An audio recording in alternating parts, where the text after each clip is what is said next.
Hey, I'm Alex Radcliffe from Board Game Co, and today I'm doing a video about the Monarch game table from Dragons and Geeks. And bear with me throughout this video because I'm not someone who usually does a bunch of multiple camera angles and B-roll and all that, but I am doing my best to do that today, or at least as much as possible. Less on the B-roll, more on the multiple camera angles. Over here we have the Monarch game table. This is from Dragons and Geeks, and to be very clear, this video is not a review of the table. It could not possibly be a review. I've been using this for a week, so it is a overview of the features I have so far, of what the table presents so far, of the things I like and don't like in my week's worth of using it. Now, I will be showing you multiple things throughout this video. I have my other game table set up over there. I have a table set up upstairs from Uniquely Geek, a table I love that has a lot of similar features to this table, although is more expensive, so there is that trade-off there, but we'll be going through this as much as possible. Again, I cannot emphasize this enough. I cannot possibly call this a review because I've been using this table for a week. But I will say I like many things about the table, and if these things hold up over time, then I recommend this table.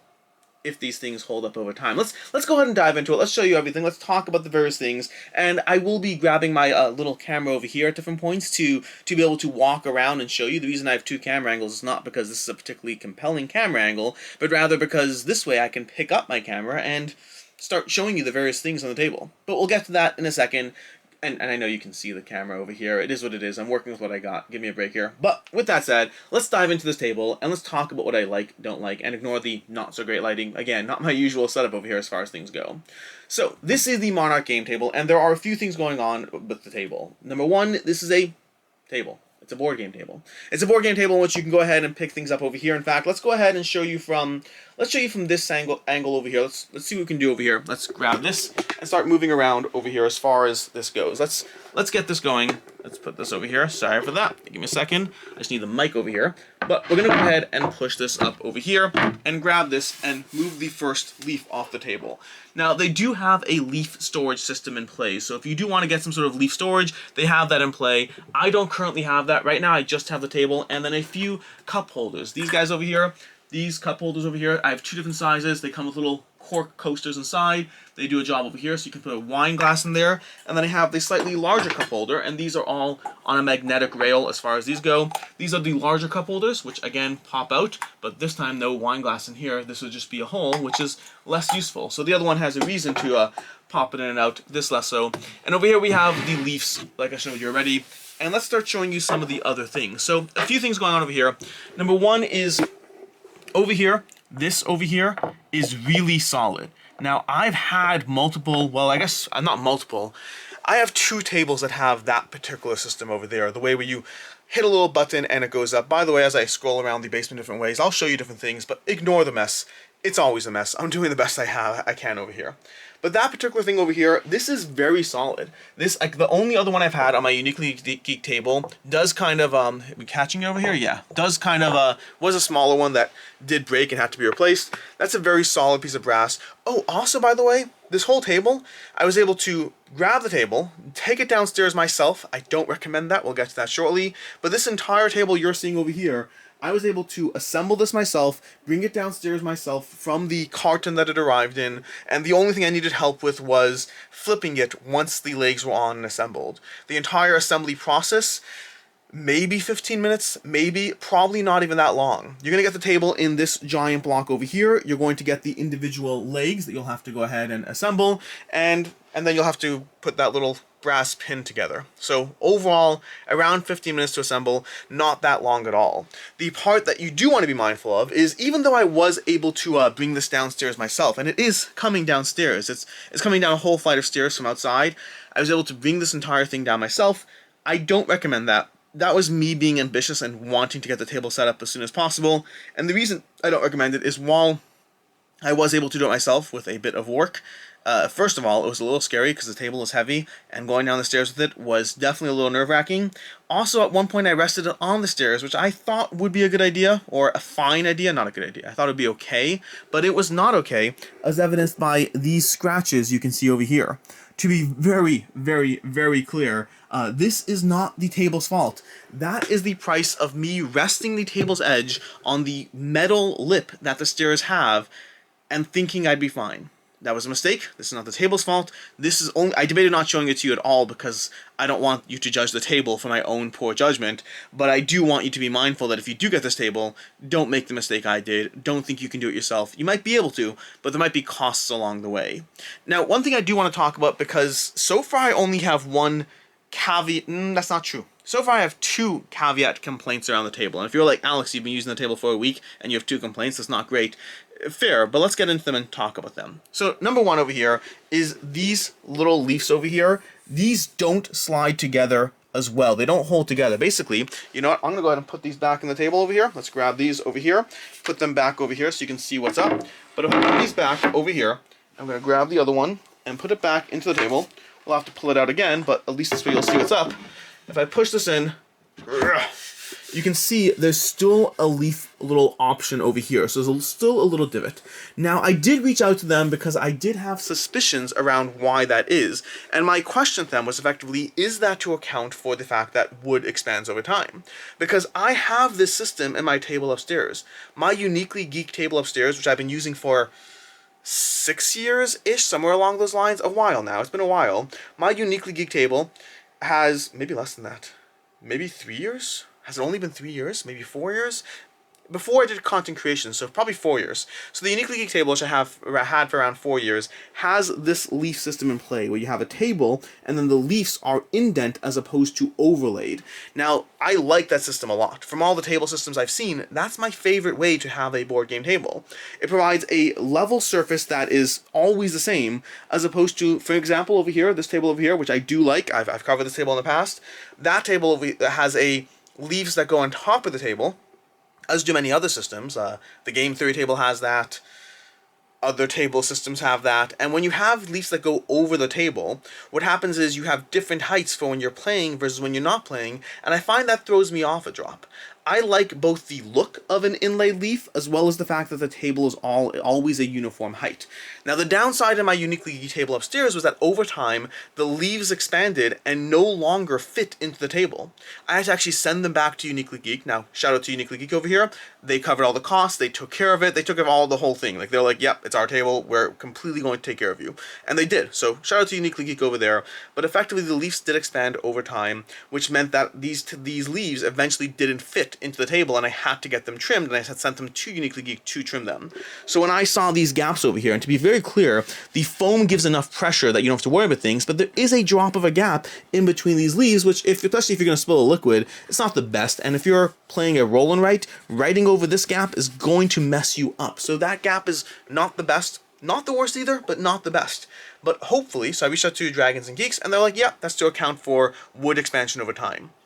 How will this table fare in a year? We'll talk about it in a year. This is a review after a week, so there are limitations to what I can do. What I will say is there's a larger gap. That's the first thing I don't like. But if it's meant to account for how the leaves will expand over time, then we're fine over there. The second thing I don't like we'll get to soon enough, but that's basically how the leaf system works. So let's go ahead and again, pop this up over here. We got that over there. And again, keep in mind, I'm doing this all one-handed, so that should show you how flexible the system is or how easy everything is here. And we're going to go ahead and show you the inner area. Now, there are other things you can get with the table. Again, I don't have a lot over here. I have the cup holders, 4 cup holders, which work well, by the way, but they're cup holders. I'm not going to, like, sing the praises of cup holders that do the job. They hold cups. I've had cups in them. I have not yet had wine. It's been only a week. Give me time.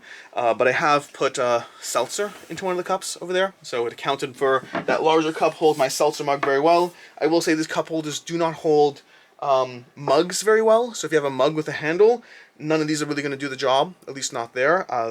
Some mug holders I find are less common, but my Uniquely Geek table does have mug holders. I do like them, but they're usually less common because they don't hold things firmly. They provide a surface area, but the nature of a mug and a handle means it doesn't hold things as firmly as you might like. So that's what we have over there. Also, I have these little bits over here, which I'll toss somewhere and deal with later. Sorry for that little click. But that's what we have as far as the leaves over here. I plan on getting a leaf storage bay. That's going to be basically a small little box where you can put the leaves in where they stand there. I'll probably store that in the corner somewhere here, but I definitely want that. Past that, let's talk about my setup over here. So this is my room. As far as what you can see back over here, we have my filming area, which is the thing you usually see over there. We have all my games, my overhead camera. I've adjusted my main camera so we can have little cameraception over there. We have cam reception over there we can have, and then we have this area over here where we have the game table. So this could be the game table where we have my filming setup table, and now we have my gaming area set up so I can actually play games that don't involve filming and get that done there. Past that, this is the inlaid surface area. Let's get rid of that little fleck. This is the area over here where, as usual, these type of microfiber mats, you have the option of brushing it down so it looks nice and pristine, or you'll have various smudge spots. But over here, this is the area we play on. Now this does pull up over here, which is relevant for a few reasons. Now, first things first, as far as this particular area goes, this is my second complaint, which is, do I have accessible cards? Let me see if I have accessible cards over here. We got a deck of cards over here, Daily Magic playing cards. Let's see if we can open this up. Let's put the camera down for a second. Let's get you down over here. Sorry for the system here. We're gonna put these down over here. There we go. Okay, let's get some cards out over here. This is sealed. Nope, it's not sealed. Nope, they are sealed. These are sealed over here. Although it might only be sleeved cards. Was I playing with sleeved cards? I might have been playing with sleeved cards. You might have to give me a second. The thing I'm trying to show you here is on this surface over here, I found that this particular surface, and I don't know if it needs to be broken in, I don't know what material it is, but I have a bunch of surfaces for my game tables, and this particular surface is a little interesting as far as the cards. Let me see if this is, yeah, there we go. Okay, I'm going to show you some things over here. Ready? So what we're going to do is we're going to show you an example of a card sliding on this table, because I don't know how well you can see, but I have to like hold down and push it. This doesn't like slide along nicely. Like if we, well, it's actually a good example. So if I do this, it kind of sticks on the table, I've noticed. Now we're going to go ahead and do a bit of a sample test on my other table to see just how well this handles a slide test. Not that this is necessary, but you'll see what I'm talking about in a second. Over here, that one, you see how you can flick a card over here? Like it flicks off camera with a little flick. Boom, flicked it all the way over there, which means now I have to go get it, hopefully not messing up my other camera. But going back to this area over here, if I do this here, same flick test, of course it flicked. Oh, maybe it's against the grain or going with the grain. Let's see if I can do it over here. No, it does flick. It's not working now. What I will say, so ignore my flicking example. That was a waste of your time. It was a waste of my time, and I look a little silly doing it. But what I will say is, we played Planet Unknown on this table last week, and moving cards around was a little annoying, in a way that I have not had with any other gaming table surface. So I can't say that this example is working well. Again, it makes me look a bit silly instead, although I could do this over here. See, look at that, look at that, look at that. Magic. That's what I can do to make myself look a little less silly. But what I will say is, oh, those are my cool playing cards. These are from the Mid Show, from Daily Magic Games. But anyways, the slide test situation. Ignore the slide test, but all three of us playing the game noticed that the cards didn't move around as well as we'd like on the surface. Is it a big deal? No, it's a very small deal. But I'm going to mention all the small deals because I want to talk about my experience with the table. And so, overall, past that, this comes up over here, in case you want to lift it. Has a little divot over here, which you can kind of see, as far as, you know, where you can grab it and hold. And then this slides up here, and we have our playing surface here, which means even if that is a big enough issue, you can get your own, you know, surface area or mat or whatever it is, and put it down into this beautiful, pristine, giant block of wood that is over here. This is very cool looking. I mean, it's just wood, but board game tables are kind of cool in their own way. But anyways, that's as far as that goes. Let me put this back in here. Let it just rest down. That's basically what we have here. There's not a lot more to show. We have our little divot area over here we can pull up over here. We can talk about the underside, which, I mean, it's a table. I'm not sure what you're expecting to see over here past my floor and the table. But that's what we have as far as the not Uniquely Geek, that's the wrong company, the Dragons and Geeks game table, the Monarch game table from Dragons and Geeks. Let's set this camera up over here and return to the main camera. So, what's the point here? What's the takeaway? I've been using this table for a week, and I like the table. But what I like about the table is the things you'd expect from a game table. The vault depth on the table is excellent, meaning effectively you have like a full 3 inches over here, and I even have rooms to, in fact, let's go ahead and show you that. Let's show you this over here. So, I don't know how well you can see, but I have my legs crossed underneath the table. That's a big deal for me. I like being able to cross my knees underneath the table when it's a game table. Vault depth on tables means sometimes you don't have that room. This one not only gives you that room, but it also gives you a full 3 inches over here of vault height. And I haven't measured exactly, but judging by my table upstairs, I think it's in that 3-inch category.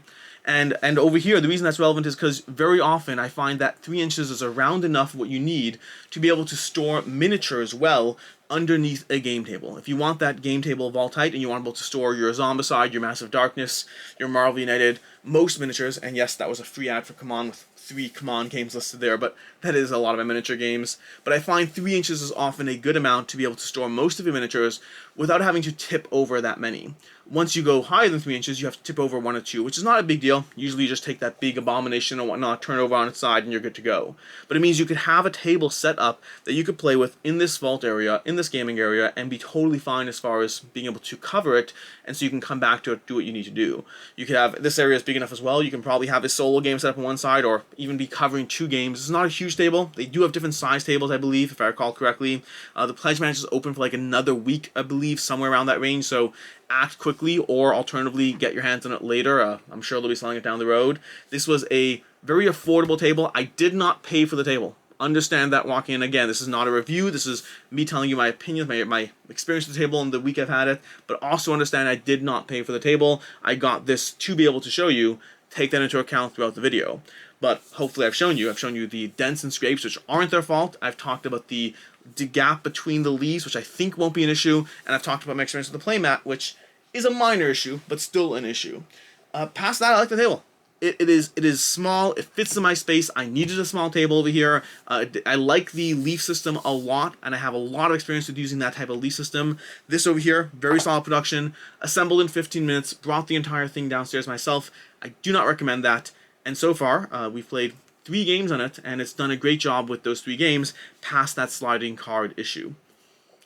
That's what you'd expect over here. There's not a lot of bells and whistles to go over. This is a reasonably priced table. In the board game space, if you look at the pricing of tables, this is a very affordable table. The production quality seems excellent, but I've had it for a week, and it's minimalistic and does a great job so far. Seems very firm, seems very accommodating. I don't have more to say. This is the Dragons and Geeks Monarch's game table. I think if you are looking, here's what I'll do. Here's what I'll say, okay?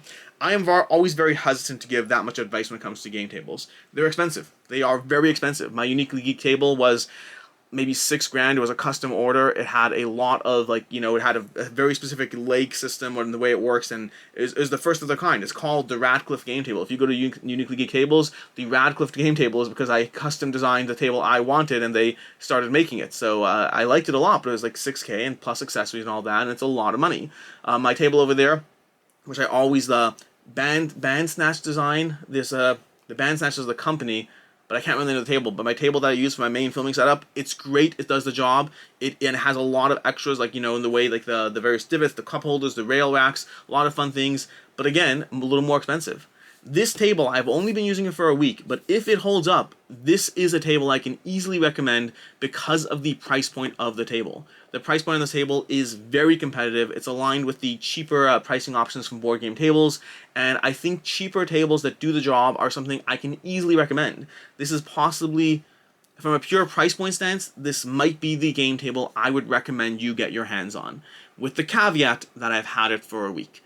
But pricing is a lot, and I think that when you're looking for a when you're looking for a board game table, very often you get priced out of what you can afford, what you can justify, all that, because pricing can range from, you know, $500 to $15,000, and that's a lot of money spent on a table. This is on the lower end of that spectrum, and I think if you're looking for board game tables for the first time, if you're looking into a board game table for yourself to get in your collection, in your house, in your game room for the first time, I would definitely recommend taking a look at this, because the price point is there, and from everything I've experienced with it, I like it. So that's my opinion review slash, not really review, my opinion of the situation, given the fact that I've had the table for a week. I wanted to have more time with this to cover it, but unfortunately the table was late arriving here, which means that I couldn't really give you that much coverage as far as using it for like a month first, or even 6 months or whatever it is, let alone 6 months. In any case, hopefully you found this helpful. I'll have links to the tables and situations down below. Until next time, I'm Alex Radcliffe from Board Game Co. Hope you enjoyed this video, and as always, I hope you have a good one.